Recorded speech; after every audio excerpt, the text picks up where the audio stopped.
جنات انسانوں کو تکلیف پہنچاتے ہیں، خاص طور پر وہ جو شریر اور نافرمان ہوتے ہیں۔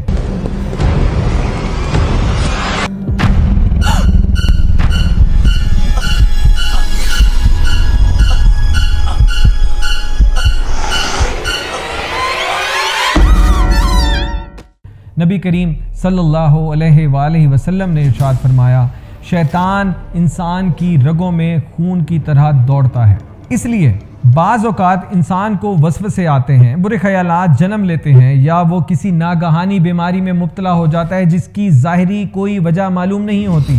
ایسے حالات میں قرآن پاک کی تلاوت، بالخصوص سورہ بقرہ، سورہ ناس، سورہ فلق اور آیت الکرسی کا ورد جنات سے تحفظ کا ذریعہ بنتا ہے۔ کیا آپ جانتے ہیں کہ جنات رہتے کہاں ہیں؟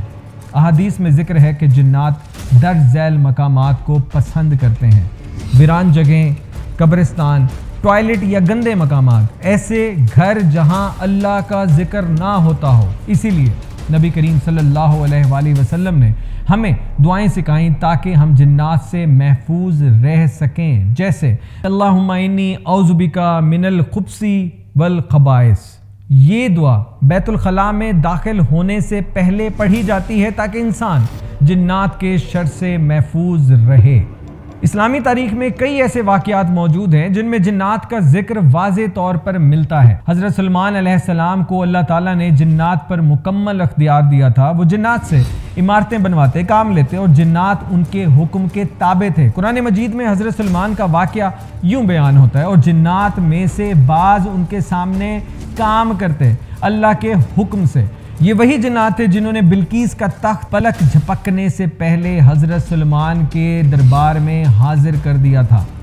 جنات کے ذریعے بعض لوگ جادو کرتے ہیں اور دوسروں کو نقصان پہنچاتے ہیں۔ یہ عمل نہایت سنگین گناہ ہے۔ قرآن مجید میں حضرت موسیٰ علیہ السلام کے زمانے کے جادوگروں کا ذکر بھی ملتا ہے جو جنات کی مدد سے لوگوں کو دھوکہ دیتے تھے۔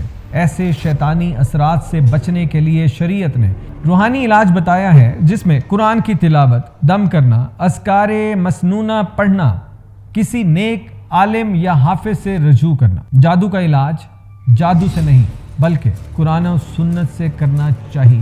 جنات کی حقیقت قرآن و سنت سے ثابت ہے، مگر ہمیں ان سے خوفزدہ ہونے کی بالکل ضرورت نہیں، بلکہ اللہ تعالیٰ پر کامل یقین اور سنت نبوی پر عمل ہی ہمیں ہر شے سے بچا سکتا ہے۔ یاد رکھیں، جنات بھی اللہ کی مخلوق ہیں اور ان کا علم صرف اتنا ہی ہونا چاہیے جتنا قرآن و حدیث نے ہمیں سکھایا ہے۔